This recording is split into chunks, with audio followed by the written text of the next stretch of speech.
Hello everyone, welcome to my next generation classes. તો આજે આપણે ભૌમિતિક આકારોની ગણતરી કે જેની અંદર આપણે લેક્ચર જોઈ શક્યા છીએ અને આજે આપણે ભૌમિતિક આકારોની ગણતરીના પ્રેક્ટિસ પ્રશ્નો જોઈશું. તો ક્વેશ્ચન નંબર 1, નીચે આપેલી આકૃતિમાં કેટલા ચોરસ બને છે? હવે ચોરસની ગણતરી આપણે ઓલરેડી તમને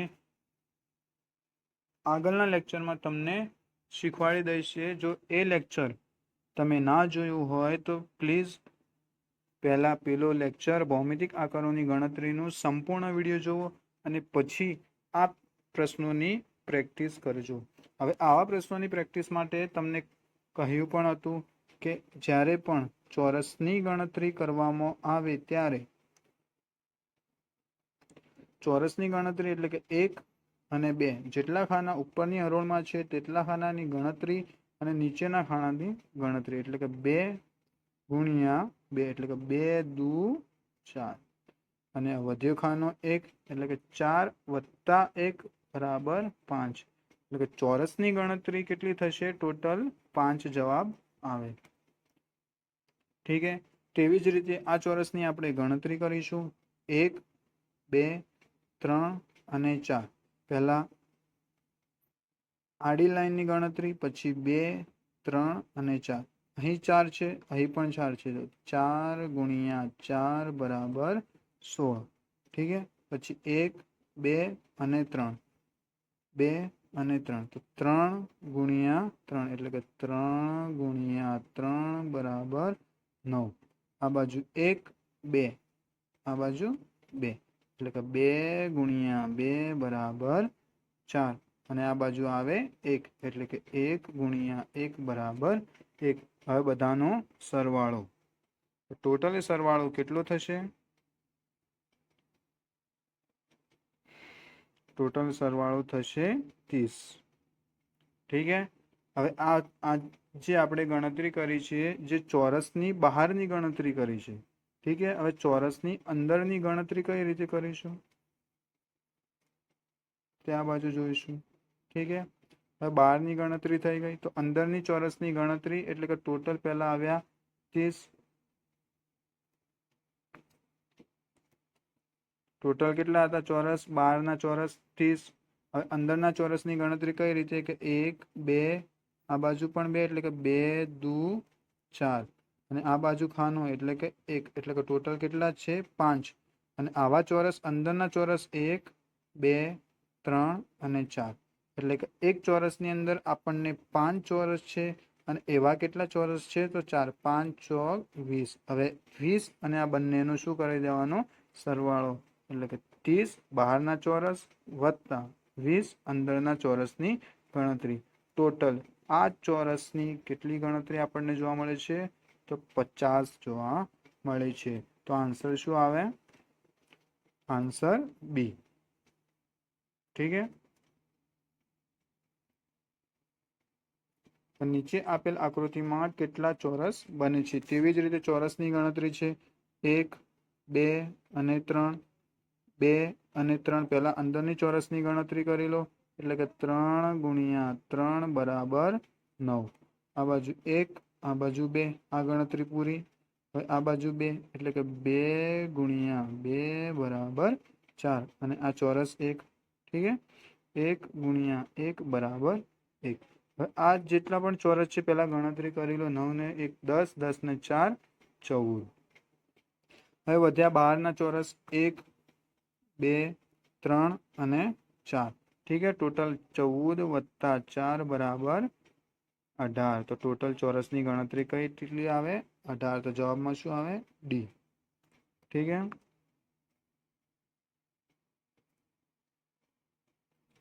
નીચેની આકૃતિમાં ત્રિકોણની ગણતરી કરો. હવે આપણે ત્રિકોણની ગણતરી કરવાની છે.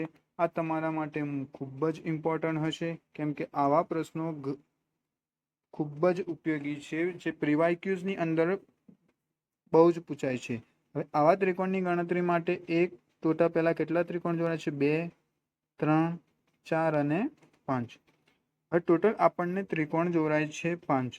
હવે જ્યારે પણ આવા ત્રિકોણો હોય, બહારના તો 5 દેખાય છે, હવે અંદરના ત્રિકોણ એટલે કે અંદરના ત્રિકોણમાં કઈ રીતે આવે, એક એટલે કે એક આ ત્રિકોણ આવે એટલે કે 5 ને 1 6, પછી આવે આ 7, ઠીક હે, જે તમે આની અંદર પણ જોઈ શકો છો.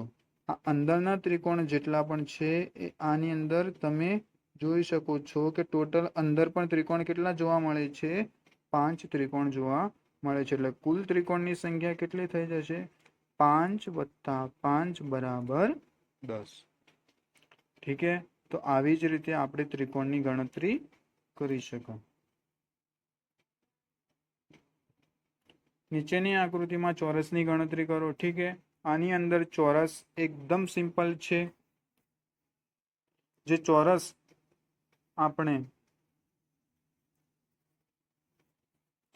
આપણે ઉપરના અંદર જોઈ શકાય, ઉપરના એક આવી રીતના ચોરસ છે.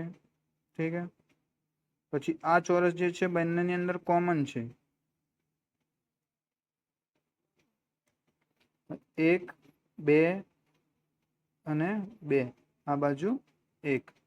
ઠીક હે, 1 2 એટલે કે 2 ગુણ્યા 2 બરાબર 4, અને 1 કોમન એટલે કે +1, ટોટલ કેટલા આવે 5.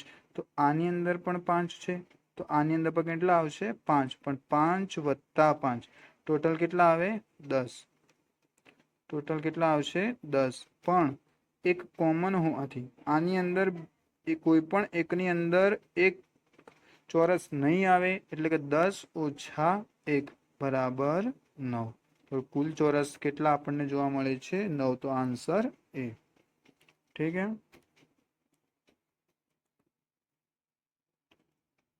તો ક્વેશ્ચન નંબર 5, નીચેની આકૃતિમાં ત્રિકોણની ગણતરી કરો.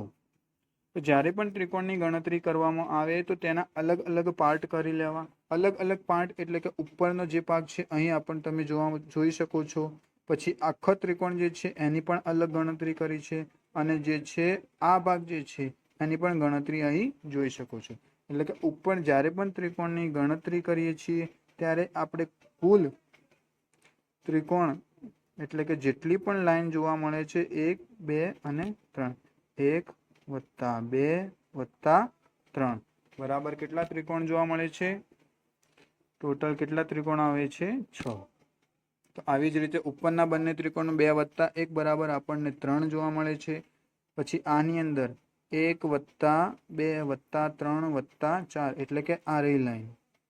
ઠીક હે, આની અંદર આપણને જોવા મળે છે 10. તો કુલ ત્રિકોણની સંખ્યા 10 થઈ. અને આની અંદર જે આ ભાગ જે છે એ નીચેનો ભાગ છે, એની અંદર આપણને જોવા મળે છે 3.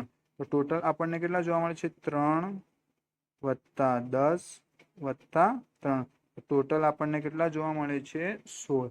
તો કુલ ત્રિકોણની સંખ્યા આપણને 16 જોવા મળે છે.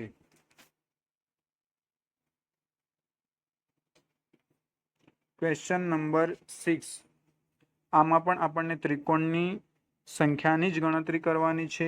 તો પહેલા જોઈ શકો છો કે ત્રિકોણની સંખ્યાની ગણતરી એટલે કે અહીં કુલ ત્રિકોણની સંખ્યા આપણને કેટલા જોવા મળે છે, પહેલા તો જો 1 2 3 અને 4, એટલે કે ઉપરના વચવાળી જે છે લાઈન એ હાલ ગણી નથી. વચવાળી જે લાઈન જે છે એને દૂર કરીને આપણે આની અંદર તમે જોઈ શકો છો કે ટોટલ ત્રિકોણની સંખ્યા કેટલી થાય છે 5. જ્યારે વચવાળી જે લાઈન છે એ લાઈનને દોરીને એને ત્રિકોણની સંખ્યા ગણતરી કરતા કુલ ત્રિકોણની સંખ્યા 6 જોવા મળે છે. એટલે કે આ ત્રિકોણ છે એની અંદર પહેલા વચની ગણતરી કરી. ઠીક હે, વચની સિવાયની પહેલા 5 હતા, હવે આની અંદર 1 2 પછી 1 અને 2, 1 2 3 4 5 અને 6, એટલે કે ટોટલ કેટલા હતા 6. તો 5 વત્તા 6 બરાબર 11. તો કુલ ત્રિકોણ આપણને કેટલા જોવા મળે છે 11.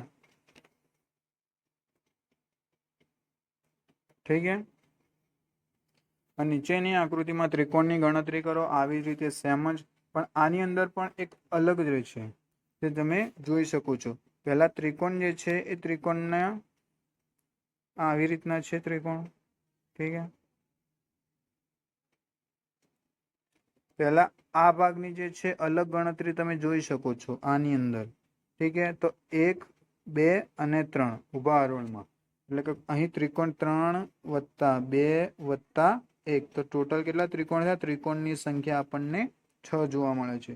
તેવી જ રીતે અહીં 3 વત્તા 2 વત્તા 1, તો અહીં ત્રિકોણની સંખ્યા આપણને 6 જોવા મળે છે, એટલે કે આનો ભાગ 6, ઠીક છે। પછી આ ભાગ પણ આપણને કેટલા જોવા મળે છે? 6। તો હવે વધ્યા કયા ત્રિકોણ? તો વધ્યા જે છે આપણને આખા ત્રિકોણ, એટલે કે આ ત્રિકોણ, એક આખો ત્રિકોણ, પછી 2, પછી આખો ત્રિકોણ 3, એટલે કે 6 વત્તા 6 વત્તા 3 બરાબર 15। તો આપણને કુલ ત્રિકોણની સંખ્યા કેટલી જોવા મળે છે? 15।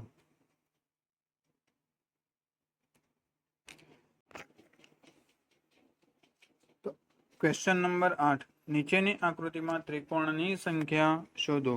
તો જ્યારે પણ આવા ત્રિકોણ જે છે એ ત્રિકોણની સંખ્યાની ગણતરી કરવા માટે તો પહેલા ઉપરના ત્રિકોણની ગણતરી કરી લેવી। ઉપરના ત્રિકોણ એટલે કે આ બે ભાગ, એટલે કે આ ઉપરનો ભાગ જે છે અલગ તરીકે જોવામાં આવે છે અને નીચેના ભાગનો અલગ ગણતરી છે। ઉપરના ભાગ એટલે કે ટોટલ આપણને 1 2 3 4 5 અને 6, તો 1 વત્તા 2 વત્તા 3 વત્તા 4 વત્તા 5 વત્તા 6, તો બરાબર કેટલા આવે છે? 21। તો ઉપરની અંદર 21 જોવા મળે છે અને નીચેની અંદર પણ 21, એટલે કે ટોટલ કેટલા જોવા મળે છે? 42। તો આપણો જવાબ 42 નહીં આવે, ઠીક છે। હજી પણ ત્રિકોણની ગણતરી બાકી છે, એટલે કે આપણે ઉપર અને નીચેના ત્રિકોણની જ ગણતરી કરી છે, આ વચ્ચેલા એટલે કે આખા ત્રિકોણની ગણતરી કરી નથી।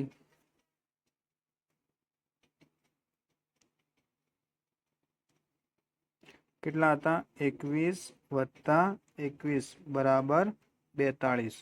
હવે કયા ત્રિકોણની ગણતરી બાકી છે? તો એક તો આ 1 2 3 4 5 અને 6, તો વત્તા 6, તો બરાબર કેટલા આવશે? 48। તો કુલ ત્રિકોણની સંખ્યા કેટલી જોવા મળે છે? 48। નીચે આપેલા ચોરસમાં કેટલા ત્રિકોણ મળશે? તો જ્યારે પણ આવા ચોરસની ગણતરી કરવી હોય તો તમને સમજાયું હતું કે 1 2 3 અને 4, એટલે કે જે મોટી સંખ્યા આવે એને કેટલા વડે ગુણવું? તો 2 વડે ગુણવું, તો 4 દુ 8। આમ આના પણ 1 2 3 અને 4, મોટી સંખ્યા કઈ આવી? 4, તો 4 દુ 8, 8 વત્તા 8 બરાબર 16, પણ તમારો જવાબ 16 નહીં આવે। કેમ કે અહીં ટોટલ 16 ત્રિકોણ તો થઈ ગયા ચોરસની ગણતરી, પણ આ બે જે છે ચોરસ, બે ચોરસ ભેગા થવાથી તમે એક આ ત્રિકોણ એટલે કે 17 અને આ ત્રિકોણ 18 ની ગણતરી કરી શકાશે। તો કુલ ત્રિકોણ કેટલા જોવા મળશે? 18, એટલે કે 16 વત્તા 2 બરાબર 18, ઠીક है। ક્વેશ્ચન નંબર 10, આકૃતિમાં ત્રિકોણની સંખ્યા કેટલી છે? હવે જ્યારે પણ આવા ત્રિકોણની સંખ્યા હતી ત્યારે મેં તમને એક સૂત્ર આપેલું હતું, જે સૂત્ર કુલ ત્રિકોણ બરાબર 4n વત્તા 1, એટલે કે 4n। n બરાબર શું હતું? કે અંદરના ત્રિકોણની સંખ્યા, અંદરના ત્રિકોણની સંખ્યા એટલે કે 4n વત્તા 1। અંદર કેટલા ત્રિકોણ છે? અહીં 1, આ 2 અને 1 જે છે અંદર।